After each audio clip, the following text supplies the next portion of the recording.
दर्शकों, फरवरी का महीना शुरू होने जा रहा है। हम सब जानना चाहेंगे ये महीना हमारे लिए कैसा जाएगा, जो भी ग्रह गोचर की स्थिति बनेगी उसका क्या परिणाम हमारे जीवन में देखने को मिलेगा, ये हम समझेंगे। साथ ही आज के वीडियो में चर्चा करेंगे हमारी 7वीं राशि तुला राशि के बारे में, यानी तुला राशि के जातकों के लिए फरवरी का महीना कैसा रहेगा, जो ग्रह गोचर की स्थिति बनेगी या उनका परिवर्तन होगा उसका क्या प्रभाव पड़ेगा आपके व्यक्तिगत जीवन पे, आपके स्वास्थ्य पर, आपके प्रेम संबंध में, क्या आपका विवाह का योग बनेगा फरवरी के महीने में, आपका विवाहित जीवन कैसे रहेगा, कार्य क्षेत्र में माहौल कैसा रहेगा, शिक्षा करियर के लिए कैसा रहेगा, ये तमाम बातें हम आपको बताएंगे पूरे विश्लेषण के साथ इस वीडियो में।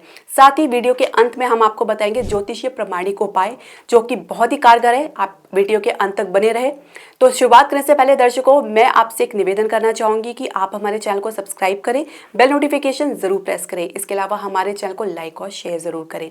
तो जो भी राशि परिवर्तन होगा आप अपनी जन्म राशि या लगन के अनुसार देख सकते हैं, जो कि इस प्रकार है।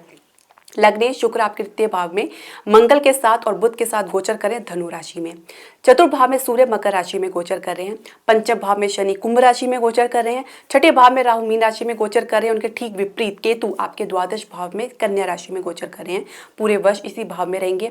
बृहस्पति आपके सप्तम भाव में मेष राशि में गोचर कर रहे हैं। आप कुछ परिवर्तन भी देखेंगे, जैसे बुध 1 फरवरी को मकर राशि में प्रवेश कर जाएंगे। उसके बाद 5 फरवरी को मंगल भी चतुर्भाव मकर राशि में प्रवेश कर जाएंगे, सूर्य बुध के साथ युति बनाएंगे। उसके बाद 12 फरवरी को शुक्र भी आपके तृतीय भाव से निकल के चतुर्भाव में प्रवेश कर जाएंगे मकर राशि में। उसके अगले दिन सूर्य 13 फरवरी को कुंभ राशि में प्रवेश कर जाएंगे और 20 फरवरी को बुध भी सूर्य के साथ कुंभ राशि में शनि के साथ युति बनाएंगे पंचम भाव में। अब ये कुछ ग्रह गोचर का परिवर्तन देखेंगे। अब इसका क्या परिणाम आपको देखने को मिलेगा हम आपको बताएंगे। तो हरे कृष्ण दर्शकों, वैदिक एस्ट्रो केंद्र में आपका स्वागत है। शुरुआत करेंगे आपके स्वास्थ्य से, जो कि बहुत ही महत्वपूर्ण है। छठे भाव में राहु गोचर करें, एक बहुत अच्छी उत्तम स्थिति बन रही है, लेकिन साथ ही ये भी आप जान ले कि जब राहु छठे भाव में गोचर करते हैं तो रोग रिपुण के भी जो है भाव के कारक हैं उसका भी परिणाम आपको देंगे। तो ये मान लीजिए कि कुछ ना कुछ स्वास्थ्य संबंधी समस्या बनी रह सकती है, कुछ लंबी समस्या देख सकते हैं, क्योंकि राहु केतु यहाँ पे लंबे समय तक रह सकते हैं। और खासकर अगर आपके जीवन में राहु या केतु की दशा चल रही है तो बहुत ही सावधान रहने की आपको आवश्यकता है।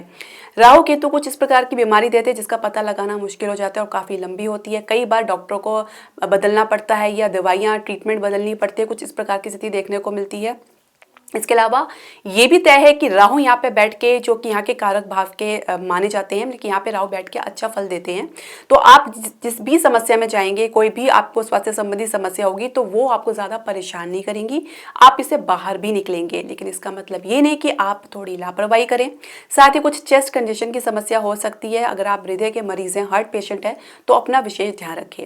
इसके अलावा अगर आपको खान पान से कुछ दिक्कत है, यानी आपको वात की समस्या है, पित्त की समस्या है, थोड़ी बढ़ सकती है, खासकर मध्य फरवरी के बाद, तो जिसकी वजह से एसिडिटी की समस्या काफी बढ़ सकती है। तो बाहर का खान पान बिल्कुल अवॉइड करें, घर का सात्विक भोजन लें। इसके अलावा जितना हो सके प्राणायाम करें। ये ब्रेथ एक्सरसाइज है, आपके श्वास को दुरुस्त रखेगी, साथ ही आपके लंग्स को स्वस्थ रखेगी।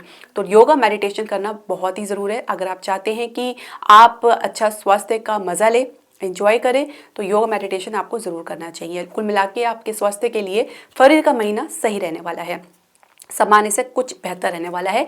राहु यहाँ पे बैठ के आपको निश्चित तौर से हर प्रकार की समस्या से बाहर निकालेंगे। इसके अलावा हम बात करेंगे आपके शिक्षा और करियर की। पंचम भाव में पंचमी शनि ही गोचर कर रहे हैं अपनी मूल त्रिकोण राशि में। इसके अलावा मध्य फरवरी के बाद सूर्य भी यहाँ पे प्रवेश कर जाएंगे, बुध भी यहाँ पे आ जाएंगे फरवरी के अंत तक। शुरुआत थोड़ी ढीली हो सकती है, लेकिन धीरे धीरे आप इसमें पिकअप देखेंगे। कुछ विरोधाभास भी देख सकते हैं, कंफ्यूजन की स्थिति देख सकते हैं, किस क्षेत्र में जाना, किस फील्ड में आपको जाना, इस प्रकार की भी विरोधाभास या कंफ्यूजन की स्थिति देखी जा सकती है। क्योंकि बृहस्पति आपके सप्तम भाव में बैठकर लगन पर दृष्टि डाल रहे हैं, तो एक क्लैरिटी भी आपको मिलेगी, गुरु का मार्गदर्शन आपको प्राप्त होगा या किसी बड़े बुजुर्ग का आपको मार्गदर्शन प्राप्त होगा। तो एक प्रकार से कह सकते हैं कि शुरुआत कैसे भी हो, लेकिन आप अपनी जो जगह पे अडिग रहेंगे, अपने जो पाथ है, आपका जो मार्ग है, उसमें आप चलते रहेंगे और अच्छी ग्रोथ आपको देखने को मिलेगी। और आपके भीतर एक प्रकार की मैच्योरिटी, गंभीरता भी देखी जा सकती है, जो कि बहुत ही जरूरी है। शनि यहाँ पे बैठ के आपको निश्चित तौर से उचित परिणाम देंगे, लेकिन शनि की एक जो है कंडीशन, एक शर्त है कि आप मेहनत और संघर्ष भरपूर करें, क्योंकि इसके अभाव में आपको कोई भी परिणाम अपेक्षित देखने को नहीं मिल पाएगा। तो बेहतर यही रहेगा कि खूब मेहनत करें, आपको अच्छा परिणाम जरूर देखने को मिलेगा, एक सही दिशा आपको प्राप्त होगी। कंपटीशन में आप वास्तविक स्थिति को समझे, अति आत्मविश्वासी होने से बचना होगा, अच्छी सफलता आप हासिल कर सकते हैं।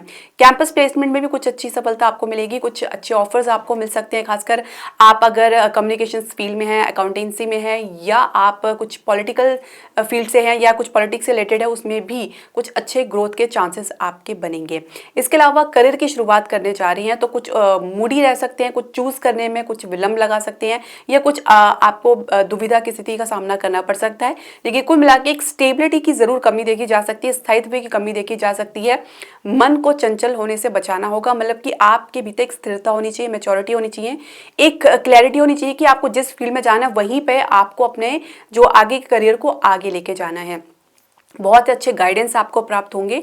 तो अपनी हर बात के लिए आपको एक संजीदापन या गंभीरता दिखानी होगी अगर आप चाहते हैं कि आपको एक स्टेबल करियर ग्रोथ मिले।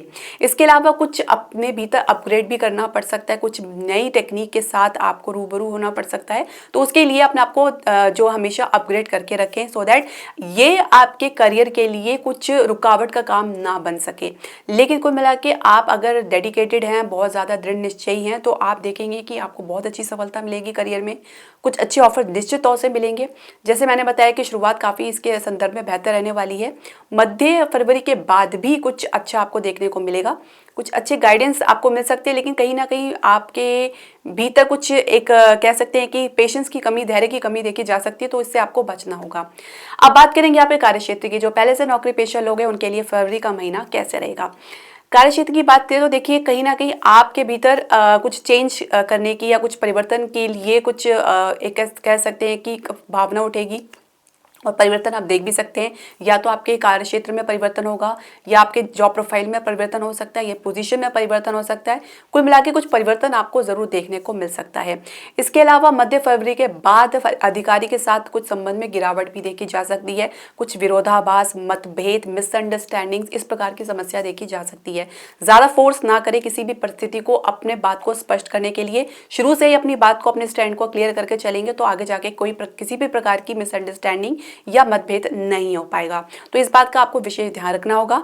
नई जॉब के लिए प्रयास करें तो निश्चित तौर से सफलता आपको जरूर मिलेगी, और इसमें आपका आत्मविश्वास भी बढ़ेगा। इसके अलावा स्थान से बाहर की यात्रा का योग भी बन सकता है, तो इसकी भी प्रबल संभावना है। लेकिन उसके बाद आप देखेंगे कि काफी अच्छी ग्रोथ आपकी बन रही है आपके कार्य क्षेत्र में। कुछ नया करने की वजह से एक प्रकार की आपके मन में उत्सुकता भी रहेगी, कुछ नया सीखने को, कुछ नया अनुभव आपको देखने को मिलेगा। तो कुल मिला के ग्रोथ के काफी अच्छे चांसेस बन रहे हैं। खासकर मध्य फरवरी के बाद जैसे ही आपके एकादश के स्वामी पंचम भाव में प्रवेश करेंगे, उनकी दृष्टि एकादश भाव में पड़ेगी, तो कुछ रुके हुए काम भी बनेंगे। अधिकारी सीनियर से बनाकर चलें, कोई भी मिसअंडरस्टैंडिंग हो तो उसे तुरंत क्लियर करके चलें। ज़्यादा अपनी बातें हर किसी से डिस्कस ना करें, अपने काम पे फोकस बना के रखें। एक मंत्र आप याद जरूर कर लें यदि आप किसी भी क्षेत्र में सफलता चाहते हैं तो। अब व्यवसाय की बात करें तो देखिए सप्तम भाव में बृहस्पति गोचर कर रहे हैं, और सप्तमेश जो है मंगल आपके तृतीय भाव में गोचर कर रहे हैं, और तृतीयेश बृहस्पति है, यानी राशि परिवर्तन हो रहा है आपके तृतीय भाव और सप्तम भाव में। तो एक प्रकार से कह सकते हैं कि काफी यात्राएं आपको करनी पड़ सकती है। अपने जो बिजनेस के विस्तार यानी एक्सपेंड के लिए भी आपको काफी यात्राएं करनी पड़ सकती है। इसकी पूरी प्लानिंग आप कर चुके हैं, कुछ नए आइडियाज आप इंट्रोड्यूस कर सकते हैं। फाइनेंशियल सेक्टर काफी मजबूत रहने वाला है, लेकिन विदेश से थोड़ा आपको लाभ प्राप्त होने में विलंब लग सकता है, या अपेक्षित लाभ प्राप्त नहीं हो पाएगा। कुछ ना कुछ कमी, एडजस्टमेंट, समझौता करना पड़ सकता है। शेयर मार्केट में कुछ अच्छे आपको रिटर्न देखने को जरूर मिल सकता है। एक सामान्य स्थिति देखने को मिलेगी, एक स्टेबिलिटी देखने को मिलेगी। साथ ही आपको रियल एस्टेट में भी एक प्रकार की सामान्य स्थिति देखने को मिल सकती है। कुछ लॉन्ग टर्म के प्रोजेक्ट में आप इंटरेस्ट लेते नजर आ रहे हैं, तो फाइनेंशियल सेक्टर काफी मजबूत रहने वाला है। व्यवसाय को आप बढ़ाना चाहेंगे और इसके लिए काफी अच्छे ऑफर्स आपको मिलेंगे। जैसे मैंने बताया कि स्थान के बाहर आपको यात्राएं करनी पड़ सकती है। दर्शकों, आप बात करेंगे आपके प्रेम संबंध की। प्रेम संबंध की यदि बात करें तो पंचम भाव में पंचमेश तो गोचर कर रहे हैं। एक प्रकार की आपके भीतर धीरता, गंभीरता बनी हुई है, लेकिन रिलेशनशिप में भी क्या इस प्रकार की धीरता, गंभीरता बनी हुई है या नहीं, ये हम समझेंगे। तृतीय भाव में मंगल शुक्र गोचर कर रहे हैं, तो निश्चित तौर से आप देखेंगे धीरे धीरे के स्थान में परिवर्तन होगा, लेकिन फिर भी आगे पीछे ये एक दूसरे के साथ रहेंगे। तो वे प्रेम विवाह के लिए काफी तत्पर, ओवर एंथुजियास्ट, यानी काफी ऊर्जा आप दिखा रहे हैं, बहुत ही उत्सुकता दिखा रहे हैं। इसके अलावा आपने पूरे मन में डिसाइड करा है कि आपने प्रेम विवाह ही करना है, लेकिन आपके पार्टनर का प्रतिक्रिया या उनका जो रिस्पॉन्स है उसमें थोड़ी कमी, ठहराव या नीरसतापन देखा जा सकता है, या कुछ समय लेना चाहेंगे, कुछ इस प्रकार की आप परिस्थिति देख सकते हैं। इसके अलावा आपको आपके परिवार का जो सपोर्ट है वो तो निश्चित तौर से प्राप्त होगा, ये तो निश्चित है। इसके अलावा अगर आप विवाह की चर्चा भी आपके परिवार में चल रही है, आपके विवाह की चर्चा, तो वो भी फाइनल हो सकती है। डेफिनेटली अच्छा एक सहयोग बनने जा रहा है। सब बृहस्पति आपके सप्तम भाव में बैठ के इस प्रकार का सहयोग बना रहे हैं और आपके घर में आपके बड़े बुजुर्ग का आशीर्वाद आपको प्राप्त होगा।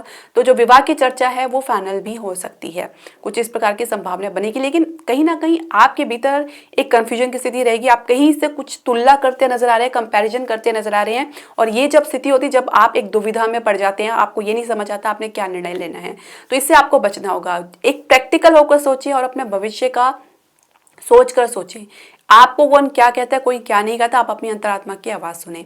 अब जो विवाहित दंपति है उनके लिए कैसा रहेगा फरवरी का महीना, मैंने जैसे बताया कि बृहस्पति आपके सप्तम भाव में गोचर कर एक ठहराव देख रहे हैं, स्टेबिलिटी देख रहे हैं, समझदारी देख रहे हैं, गंभीरता देख रहे हैं आप लोगों के रिलेशनशिप में। इसके अलावा बृहस्पति पूरी तरीके से आप लोगों के रिलेशनशिप को सहयोग कर रहे हैं, मजबूती प्रदान कर रहे हैं। साथ ही आपके जो पार्टनर की समझदारी भी आपको देखने को मिलेगी, एक दूसरे का एक प्रकार से सपोर्ट करते नजर आ रही हैं।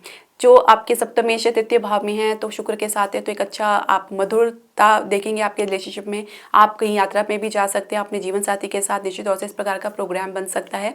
इसके अलावा अगर आप संतान प्राप्ति का प्रयास कर रहे हैं तो कुछ आपको इसके संदर्भ में कुछ अच्छी खबर सुनने को मिल सकती है, खासकर मध्य फरवरी के बाद कुछ आपको अच्छे संकेत मिल सकते हैं। इसके लिए संतान पक्ष से आपको संतोष प्राप्त होगा। दर्शकों, मैं कुछ उपाय बता रही हूँ, आप इसे जरूर करें। आपको प्रत्येक शनिवार को काली गाय को मीठी रोटी खिलानी है।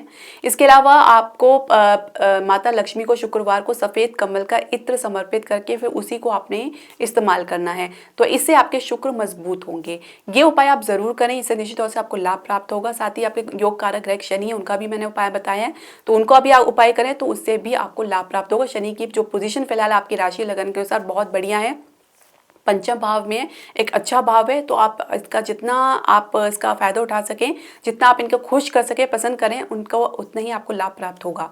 दर्शकों, आपकी जो भी प्रश्न, सजेशन या राय है आप हमारे कमेंट बॉक्स में जरूर डालें। हरे कृष्णा।